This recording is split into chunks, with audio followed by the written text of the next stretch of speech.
Hello guys, welcome back to my YouTube channel बेस्टेज स्टडी। Guys, आज मैं आप लोगों के लिए लेकर आई हूँ चैप्टर नंबर 4, जो कि चैप्टर का नाम है कार्बन एवं उसके यौगिक। ठीक है, यहाँ पर जो है हम पढ़ेंगे सबसे फर्स्ट में दहन। क्लियर है? दहन हम पढ़ेंगे यहाँ पर। यहाँ पर जो है पहले मैं बेसिक्स बताऊंगी, उनके डेफिनेशन वगैरह उनके जो होते हैं वो बताऊंगी। फिर आप अगर आपको ये बेसिक्स आ जाएंगे तो आप क्वेश्चन आंसर इजीली कर सकोगे। ठीक है, तो यहाँ पर जो है इतने में ये पूरा एक पेज का यानी कि ठीक है, यहाँ पर जो आप सभी को रीड आउट मतलब समझना है कि दहन फर्स्ट क्या है। दहन क्या कह रहा है कि जब भी किसी कार्बन यौगिक को O2, ठीक है, O2 यानी कि ऑक्सीजन की उपस्थिति में जलाया जाता है, यानी कि कार्बन को जब O2 की उपस्थिति में जलाया जाता है तो ये CO2 जल तथा ऊष्मा CO2 यानी कि कार्बन डाइऑक्साइड और जल तथा ऊष्मा निकालता है। इसमें आप याद रखिएगा कि 3 चीज छोड़ता है, रिलीज करता है।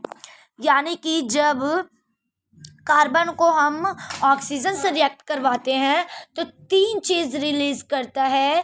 फर्स्ट है कार्बन डाइऑक्साइड, सेकंड है पानी, थर्ड है ऊष्मा। ठीक है, आप इसे क्या कहते हैं, उदाहरण है यहाँ पर कि उदाहरण क्या कह रहा है कि उदाहरण से हम लिख सकते हैं। अगर डेफिनेशन दान की पूछता, जब किसी कार्बन को ऑक्सीजन से वो रिएक्शन कराते हैं तो क्या कहते हैं, हमारे पास 3 चीज रिलीज होकर आती है, कार्बन डाइऑक्साइड, जल एंड ऊष्मा। दहन हीट उदाहरण है CH4 प्लस में प्लस में क्या है, प्लस में क्या दे रखा है CH4, ठीक है, 2O2 इक्वल में एरो। ठीक है, यानी कि हमारा उत्पाद है, ये हमारा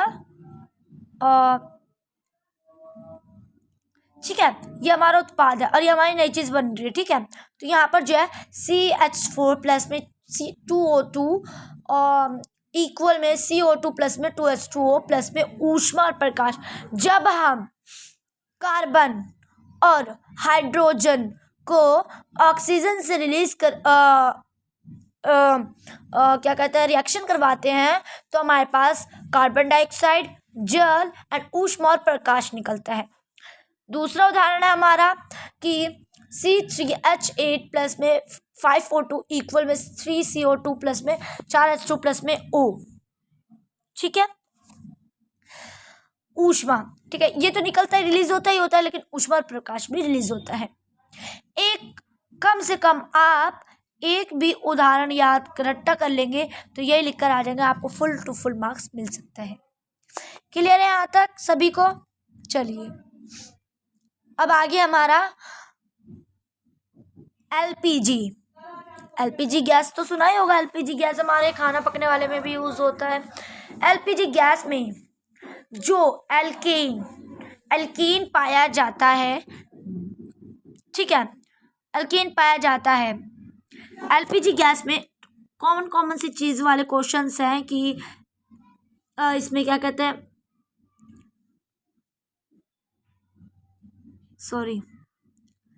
इसमें जो है क्या पाया जाता है कि इसमें क्या पाया जाता है कि एलपीजी गैस में एल्कीन पाया जाता है।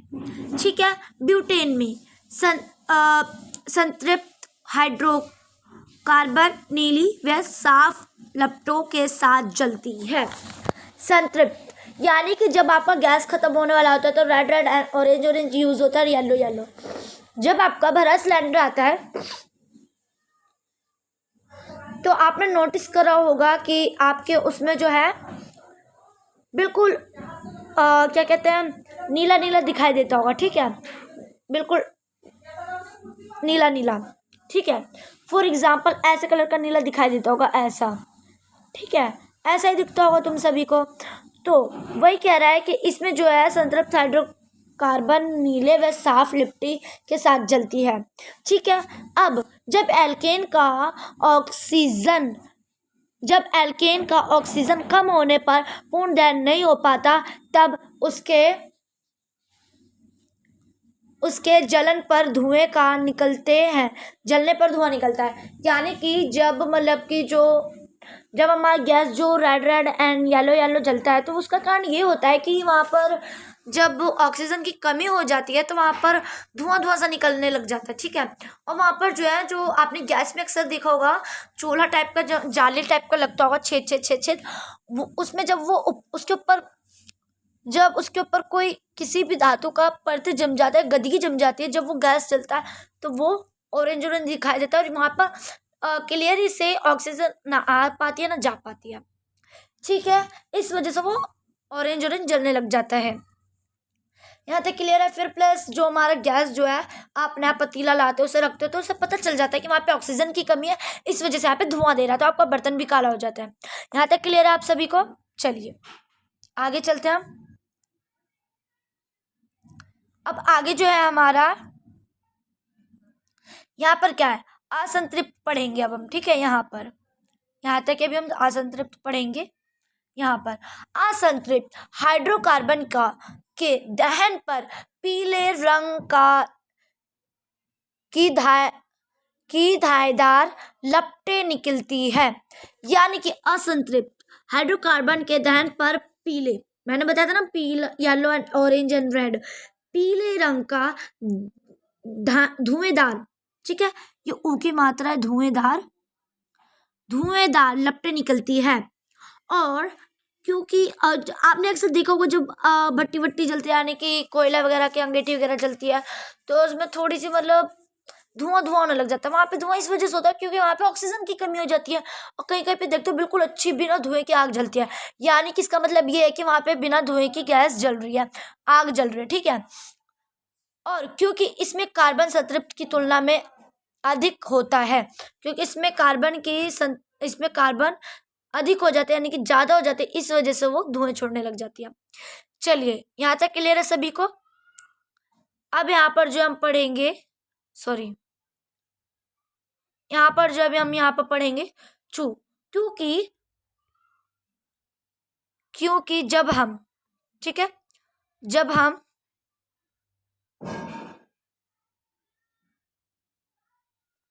यहाँ पर क्योंकि उसमें कार्बन असंतृप्त की तुलना में कम होते, क्योंकि जब वहाँ पे जब अच्छे से गैस देती है नीले नीले कलर की, तो वहाँ पे कार्बन की असंतृप्त कम रहती है। ठीक है। अब यहाँ तक क्लियर है सभी को। अब आते हैं अपने इस वाले पेज पे।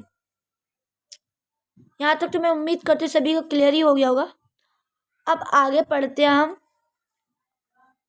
ऑक्सीकरण। ठीक है। यहाँ तक पढ़ेंगे अब हम। यहाँ पर जो ऑक्सीकरण, इस अभिक्रिया में ऑक्सीकरण Regent KMnO4 potassium permanganate K2Cr2O7 potassium dichromate की उपस्थिति में अल्कोहल कार्बोक्सिलिक अम्ल में परिवर्तित हो जाता है। यहाँ तक तो सभी को समझ ही आ गया होगा कि जब इसके साथ अभिक्रिया होता है ऑक्सीकरण के साथ, तो अल्कोहल कार्बोनिक अम्ल में परिवर्तित हो जाता है। ठीक है, क्लियर। यहाँ तक उदाहरण देख लेते हैं अब हम अपना। यहाँ पर उदाहरण क्या कह रहा है कि C2H5OH प्लस में O2, KMnO4, K2Cr2O7, CH3COOH plus में H2O, ये चीज़ रिलीज करता है। और ये जो आप अल्कोहल खाते हो चाउमीन वगैरह में, ये वो वाला अल्कोहल है। ठीक है। ज़्यादा नशे वाला भी अल्कोहल नहीं है कि जो शराब के साथ यूज़ होता है, ये वो नहीं है। ये वो वाला अल्कोहल है जो हम चाउमीन के साथ, जो चाउमीन वाले अंकल ब्लैक कलर का डालते हैं, वो अल्कोहल ही डालते हैं, और वो उसकी रासायनिक नाम उसका ये होता है CH3COOH। क्लियर है यहाँ तक। अब इसका देखेंगे चेन कैसे बनाते। अगर आपको कोई रासायनिक सूत्र देकर आपको कहे कि इसका चेन बनाए, ठीक है, चेन बनाए, तो अब चेन इसका कैसे बनाएंगे। चेन इसका इस तरीके से बनाएंगे कि यहाँ पर 2 कार्बन दे रखा है, ध्यान से समझेंगे, 2 कार्बन है, अच्छे से पता है 2 कार्बन है। अब यहाँ पर H कितने हैं, 5 है, 1 2 3 4 5 H हो गया। लिख देंगे हम यहाँ पे क्या, H H H H H H 5 H हो गया। अब OH साथ में यहाँ पर OH भी है तो OH लगा देंगे, क्लियर है। और प्लस में इसको रिएक्ट कराएंगे O2 के साथ, यानी कि ऑक्सीजन के साथ, ठीक है। ये चेन बना लिया अब हमने। अब चलिए यहाँ तक तो सभी को क्लियर ही होगा। अब यहाँ पर जो क्या कह रहा हो, 2 ऑक्सीजन है, ऐसा अगर आपको दे दे सूत्र बना के, यानी कि रासायनिक नेम किसी भी चीज़ का दे दे, तो आपको चेन बनाना ही होगा, श्रृंखला यानी कि। तो अब इसके साथ प्लस करके इसका भी चेन बनाना ज़रूरी है, ऐसे कर देंगे। अब आगे क्या है कि इक्वल में इक्वल डालेंगे आप, इक्वल डालेंगे। इक्वल डालने के बाद क्या करेंगे आप, यहाँ पर जी क्या करेंगे आप, H, यहाँ पे कितना C है, एक ही C, 2 C है तो C C, क्लियर है यहाँ तक। अब यहाँ पे जो है कितने H दे रखे हैं, 4 H है, सॉरी 4 नहीं है, 6 H है, 1 2 3 4 5 6,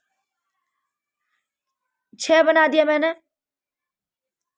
यहाँ पर जो क्या करेंगे, कई बच्चे ऐसे कर देंगे, लेकिन ऐसे आपका गलत होगा, ठीक है। यहाँ पे बहुत सारी कन्फ्यूजन्स हो जाएगी आपकी।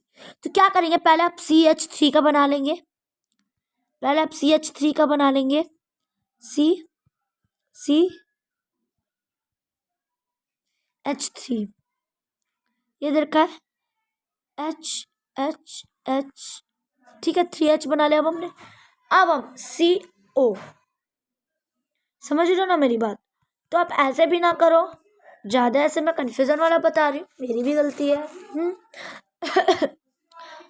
तो यहाँ पर जो आप पहले 2 C ले लेंगे, ठीक है,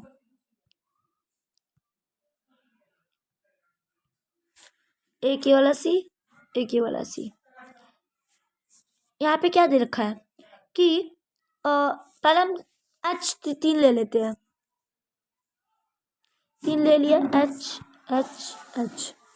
अब आगे क्या है, COH, ये वाला C सिंगल रह गया। अब हम यहाँ पर क्या करेंगे कि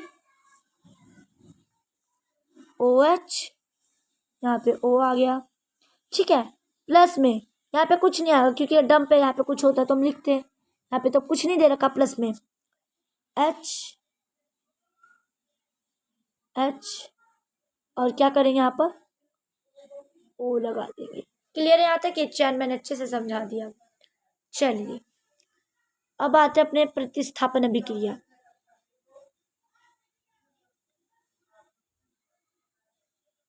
प्रतिस्थापन पे आता है अब अपनी प्रतिस्थापन। ये जो हमारी है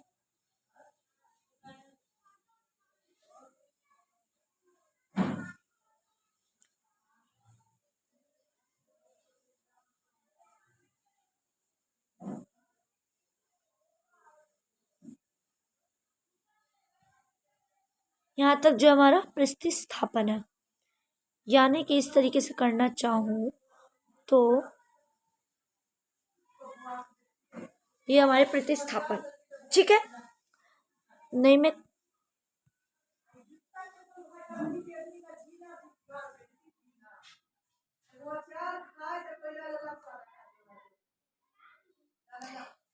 यहाँ पर क्या दे रखा है गाइस, प्रतिस्थापन, ठीक है, प्रतिस्थापन दे रखा है। प्रतिस्थापन में क्या है कि इस अभिक्रिया में हाइड्रोकार्बन में से एक या अधिक हाइड्रोजन को हैलोजन फैमिली से प्रतिस्थापन कर दिया जाता है। तो एग्जाम्पल देख लेंगे आप, फिर से समझेंगे इस अभिक्रिया में, ठीक है। इस अभिक्रिया में हाइड्रोजन से एक या अधिक हाइड्रोजन को हैलोजन फैमिली से प्रतिस्थापन यानी कि प्रतिस्थापन लेना कर दिया जाता है। तो एग्जाम्पल देख लेंगे, CH4 प्लस में Cl2 प्लस में Cl2, CH4+ में Cl2 इक्वल में सनलाइट भी इसमें है, CH3Cl प्लस में HCl।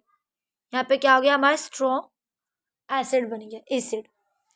अब CH4+ में 2Cl2 सनलाइट है। अब यहाँ पे अब ये कोई वो नहीं बना स्ट्रॉन्ग एसिड, ठीक है। अब इसी तरीके से आप यहाँ पे देख सकते हैं कि आप खुद भी रीड करके समझ सकते हैं, ठीक है। यहाँ पर देखेंगे फ्लोरीन एक अत्यधिक अभिक्रियाशील तत्व है। फ्लोरीन जो hydrogen, helium, lithium, beryllium, boron, carbon, nitrogen, oxygen, fluorine है ना, फ्लोरीन नियोन 9वें नंबर पे, ये बड़ा ही अधिक क्रियाशील तत्व है। अब यहाँ पर आते हैं अपना है कि यहाँ पर दे रखा है अपना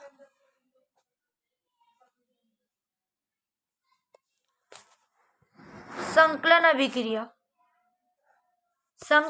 अभिक्रिया क्या दे रखा है, असंतृप्त हाइड्रोकार्बन हाइड्रोजन से अभिक्रिया कर कैटलिस्ट की निकल जो पढ़ा होगा आप लोगों ने, निकल लास्ट में, निकल जिंक, वही निकल है, उपस्थिति में संतृप्त हाइड्रोजन कार्बन में परिवर्तित हो जाता है, हाइड्रोकार्बन में परिवर्तित हो जाता है। यानी कि कैस्टील की निकल की उपस्थिति में संतृप्त हाइड्रोकार्बन में परिवर्तित हो जाता है। क्लियर है, हाइड्रोकार्बन हाइड्रोजन ये इसकी उपस्थिति में, कैलिस्ट की उपस्थिति में संतृप्त हाइड्रोकार्बन में परिवर्तित हो जाता है। उदाहरण है C3H6+ में H2, निकिल और पोलेडियम C3H8। इसका आपको मैंने चैन बनाना ही बता दिया है। चलिए अब आगे पढ़ते हैं हाइड्रोजेशन।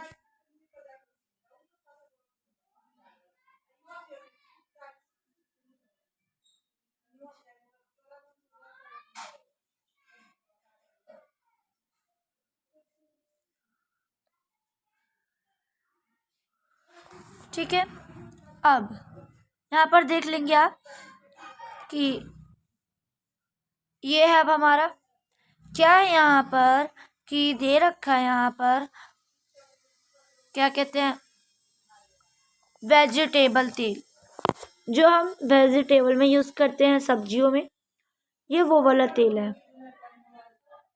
ठीक है, ये वो वाला तेल है। वेजिटेबल तेल प्लस में क्या दे रखा है,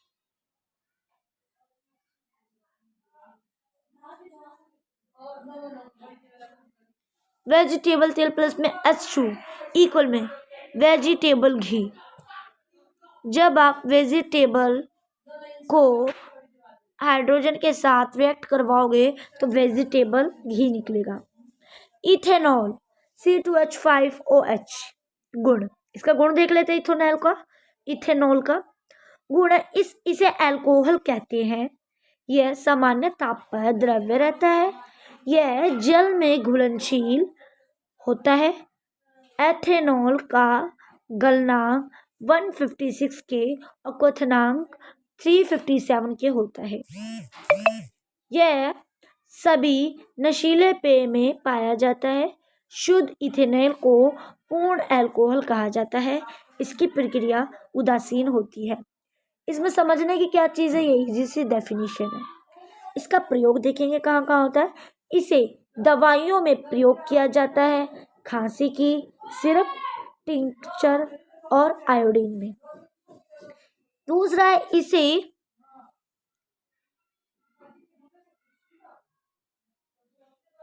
इसे दवाइयों में इसे ईंधन की तरह इस्तेमाल किया जाता है और डाई इत्र पेंट, साबुन, रबड़ बनाने में प्रयोग किया जाता है। डाई तो जानते हैं, ये इत्र यानी कि परफ्यूम की तरह होता है, उसे इत्र कहते हैं। पेंट, साबुन, रबड़ बनाने में प्रयोग किया जाता है। इसकी बनाने की विधि देख लेते हैं अपनी। बनाने की विधि जो है यहाँ पर है कि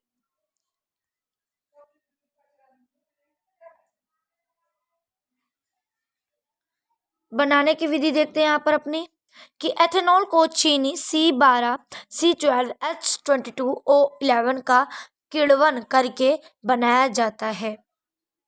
और किण्वन किसे कहते हैं, समझ लिया। किण्वन चीनी को अल्कोहल को बल को बदलने की प्रक्रिया है जिसे 30 डिग्री सेल्सियस पर यीस्ट की उपस्थिति में किया जाता है। क्लियर है यहाँ तक सभी को? चलिए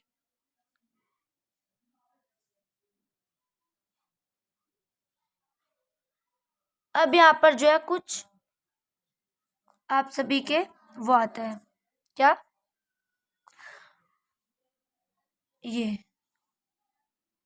क्या है ये एग्जाम्पल देकर समझ लो, ठीक है। आगे जो है अब एथेनॉल है अब हमारा। एथेनॉल है क्या, ठीक है।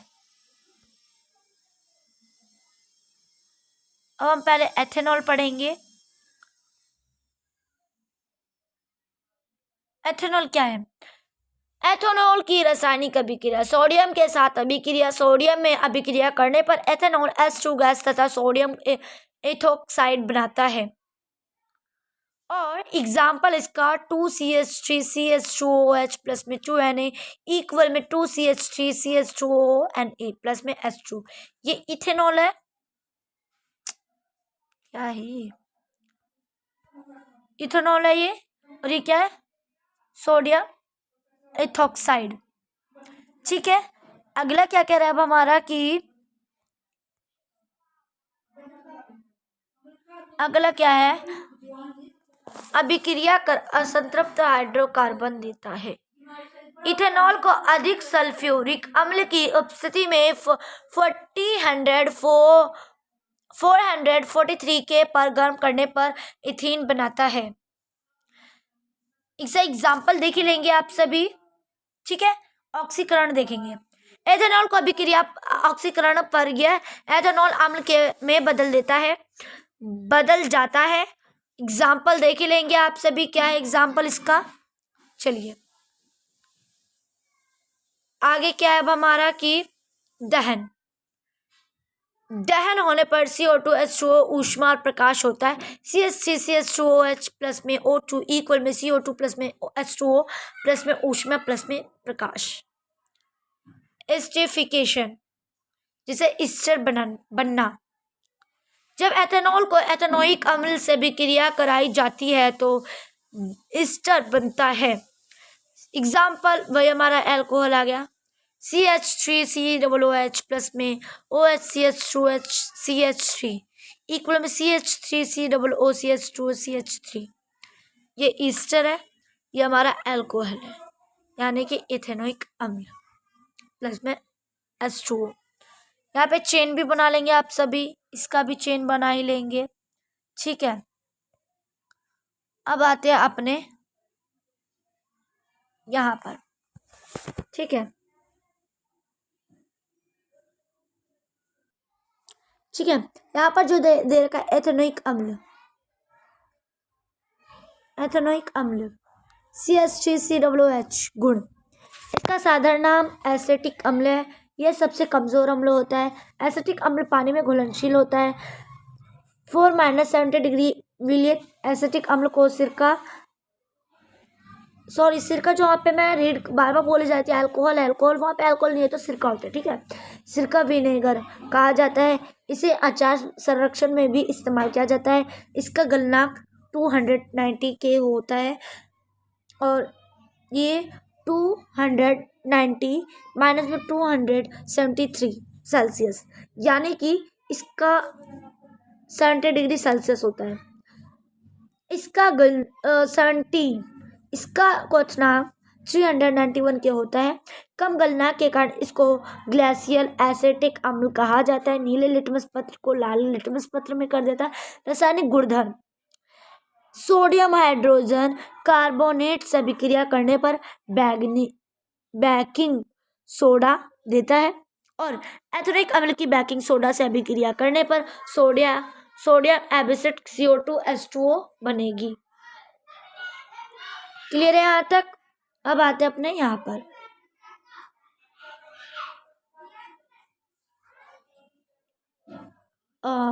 क्या कह रही थी मैं?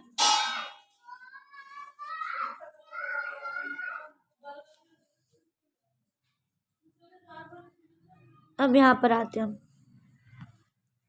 क्या यहाँ पर दे रखा है CH3COOH प्लस में सिरका आ गया यहाँ पे एथेनोइक अम्ल NaHCO3 इक्वल में CH3COONA प्लस में CO2 प्लस में H2 sodium acetate baking soda ethanoic अम्ल। क्या दे रखा है इसमें कि सोडियम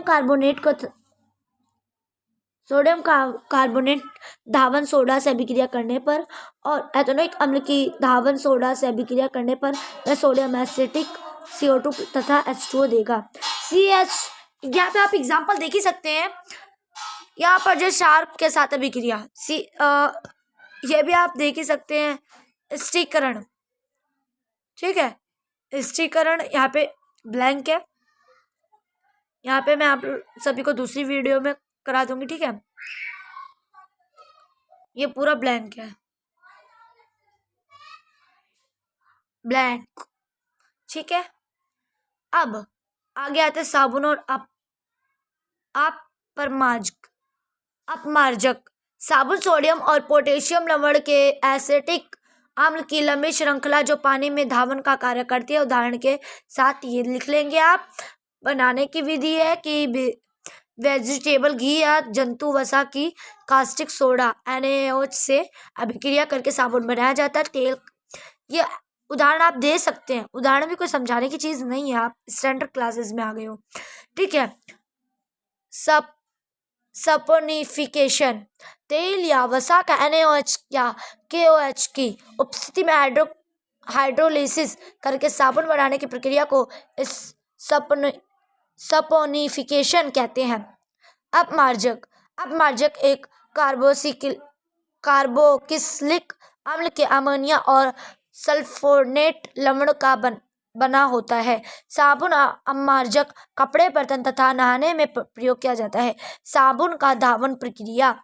साबुन एक अणु है जिसके दो सिरे हैं। एक जलरागी जो जल में घुलनशील होता है तथा दूसरा जलविरागी जो जल में घुलनशील नहीं होता। यह वसा तथा हाइड्रोकार्बन में घुलनशील होता है। जलरागी एक अम्लीय शिरा है तथा जलविराग कार्बन श्रृंखला तेल है। यहाँ पर है जलरागी, एग्जाम्पल देख सकते हैं आप सभी, ठीक है। ओफो क्या हो रहा है ये, यहाँ पे आप एग्जाम्पल देख सकते हैं। आई होप अगर आप मेरी बात से, मेरे कहने पर अगर आप मेरी पूरी वीडियो को देखते हो तो मैं 100 में से 80% लेती हूँ कि आपका इन्हीं में से क्वेश्चन आएगा बनकर, ठीक है। चलो मैं एक चीज और समझा देती हूँ कि जो श्रृंखला होती है, हमारी श्रृंखला, एक तो हमारी श्रृंखला जो होती है वो हमारी श्रृंखला 3 तरह की होती है, ठीक है। एक तो चक्र श्रृंखला, एक तो श्रृंखला होती है जो कि ऐसे ऐसे ऐसे ऐसे ऐसे ऐसे करके दे रखी होती है। ये तो श्रृंखला हो गई हमारी, ठीक है, ये हमारी श्रृंखला हो गई। एक चक्र श्रृंखला जो कि ऐसे ऐसे ऐसे ऐसे ऐसे ऐसे ऐसे, ठीक है। ये देखिए, ये होती है चक्रीय श्रृंखला, इसे कहते हैं चक्रीय श्रृंखला। एक होती है हमारी ये जो श्रृंखला होती है सिंपल, ये होती है हमारी सिंपल श्रृंखला, ठीक है। ये तो होगी श्रृंखला। और एक होती है शाखा श्रृंखला, ठीक है। एक होती है हमारी क्या, एक होती है हमारी शाखा वाली श्रृंखला, इसे कहते हैं ऊपर नीचे, ये हमारा इसे कहते हैं, ठीक है। आई होप, मैं यहाँ तक उम्मीद करती हूँ कि आप सभी को क्लियर हो गया होगा मेरा ये चीज़। सो आई होप अगर आप मेरे कहने से, अगर ये आप पूरी वीडियो अच्छे से समझते हैं, अगर आपको ये भी लगता हो कि आपका बोला हुआ, आपका समझा, एक्सप्लेन करा हुआ बिल्कुल भी नहीं समझ आता है, तो पहले आप इन सबको पढ़ने की कोशिश करिएगा। मैं पहले बिना कलर के मैं एक बार दिखा देती हूँ ऐसे करके, कि ताकि अगर मेरा बोला हुआ ना समझ आए तो कम से कम आप डेफिनेशन तो देख सकते हो। ये देख लीजिए, इसे आप रीड कर लेंगे, एग्जाम्पल याद कर लेंगे, बहुत अच्छे से याद हो जाएगा आप सभी को। ये केमिस्ट्री थी। अब अगली वीडियो में मैं बायोलॉजी और फिज़िक्स लेकर आऊँगी। ज़्यादा उम्मीद करूँगी कि मैं पहले बायोलॉजी लेकर आऊँ, फिर मैं फिज़िक्स लेकर आऊँगी। क्लियर है यहाँ तक? बाय बाय, टाटा, मिलती है अगली वीडियो में।